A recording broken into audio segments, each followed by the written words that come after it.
నియోజకవర్గ ఎమ్మెల్యే గారైన శ్రీమతి పల్లె సింధూరారెడ్డి గారిని తమ సందేశాన్ని అందించవలసిందిగా కోరుతున్నాము. అందరికీ నమస్కారం. వేదిక మీద ఉన్న పెద్దలు, గౌరవనీయులు ముఖ్యమంత్రి వర్యులు శ్రీ నారా చంద్రబాబు నాయుడు గారికి, మన విద్యాశాఖ మంత్రి వర్యులు శ్రీ నారా లోకేష్ గారికి, హిందూపూర్ పార్లమెంట్ సభ్యులు శ్రీ బీకే పార్థసారథి గారికి, విజయరామరాజు గారికి, చేతన్ గారికి, కోన శశిధర్ గారికి, ఇక్కడికి వచ్చేసిన అందరు పిల్లలకి, తల్లిదండ్రులకి, అందరికీ పేరు పేరున నమస్కారాలు తెలియజేసుకుంటున్నాను.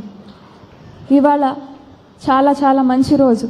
ఎందుకంటే మన పుట్టపర్తి నియోజకవర్గంలో చంద్రబాబు నాయుడు గారు ఇంకా లోకేష్ గారు రావడంతో ఒక కొత్త కళ వచ్చిందనే చెప్పాలి. ఈ స్కూల్ రూపురేఖలే కాదు, మన పుట్టపర్తి నియోజకవర్గ రూపురేఖలే మారిపోతున్నాయని చెప్పుకోవాలి.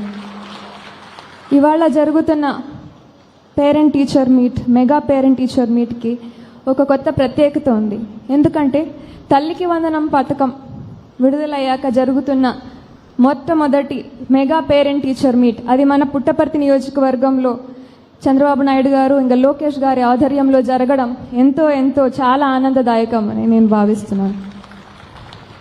ఈ పథకానికి తల్లికి వందనం అని పేరు పెట్టడం ఎంతో యాప్ట్.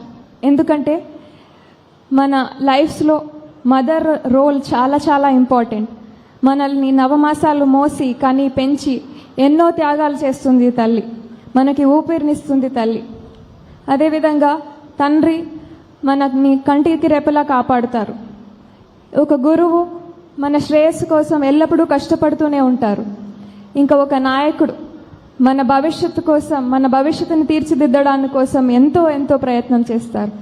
అలాంటి ఒక గొప్ప నాయకుడు మన చరిత్రని, మన రూపురేఖల్ని మార్చగలిగిన ఒక గొప్ప నాయకుడు మన మధ్యన ఉన్నారు. అదే మన నారా చంద్రబాబు నాయుడు గారు అని గర్వంగా నేను చెప్పుకుంటాను. ఇవాళ ఆయనకున్న దూరదృష్టి, కార్యదక్షత కొన్ని ఎగ్జాంపుల్స్ రూపంలో చెప్పాలి.